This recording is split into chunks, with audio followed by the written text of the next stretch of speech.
एवमुक्त्वार्जुनः संख्ये रथोपस्थ उपाविशत् विसृज्य सशरं चापं शोकसंविघ्नमानसः।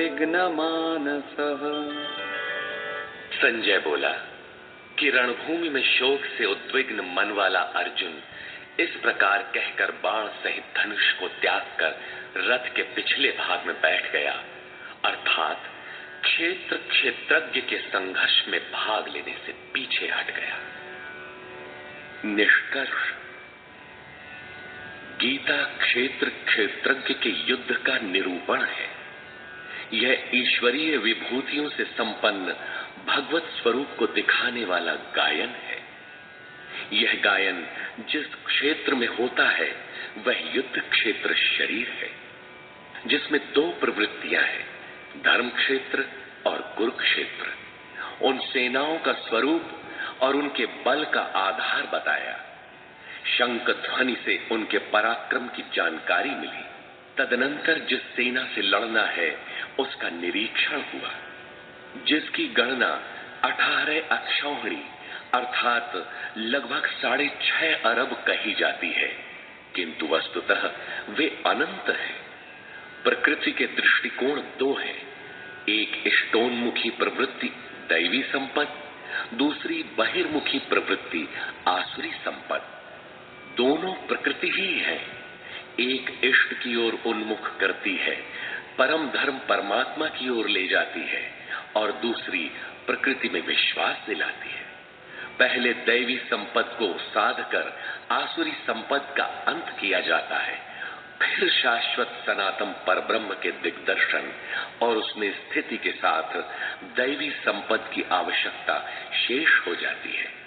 युद्ध का परिणाम निकल आता है। अर्जुन को सैन्य निरीक्षण में अपना परिवार ही दिखाई पड़ता है, जिसे मारना है। जहां तक संबंध है उतना ही जगत है। अनुराग के प्रथम चरण में पारिवारिक मोह बाधक बनता है। साधक जब देखता है कि मधुर संबंधों में इतना विच्छेद हो जाएगा जैसे वे थे ही नहीं, तो उसे घबराहट होने लगती है। स्वजना शक्ति को मारने में उसे अकल्याण दिखाई देने लगता है। वह प्रचलित रूढ़ियों में अपना बचाव ढूंढने लगता है, जैसा अर्जुन ने किया। उसने कहा, कुल धर्म ही सनातन धर्म है। इस युद्ध से सनातन धर्म नष्ट हो जाएगा, कुल की स्त्रियां दूषित होंगी, वर्ण संकर पैदा होगा, जो कुल और कुलघातियों को अनंत काल तक नरक में ले जाने के लिए ही होता है। अर्जुन अपनी समझ से सनातन धर्म की रक्षा के लिए विकल है। उसने श्री कृष्ण से अनुरोध किया कि हम लोग समझदार होकर भी ये महान पाप क्यों करें, अर्थात श्री कृष्ण भी पाप करने जा रहे हैं। अंततो गत्वा पाप से बचने के लिए मैं युद्ध नहीं करूंगा, ऐसा कहता हुआ हताश अर्जुन रथ के पिछले भाग में बैठ गया। क्षेत्र क्षेत्रज्ञ के संघर्ष से पीछे हट गया। टीकाकारों ने इस अध्याय को अर्जुन विषाद योग कहा है। अर्जुन अनुराग का प्रतीक है। सनातन धर्म के लिए विकल होने वाले अनुरागी का विषाद योग का कारण बनता है।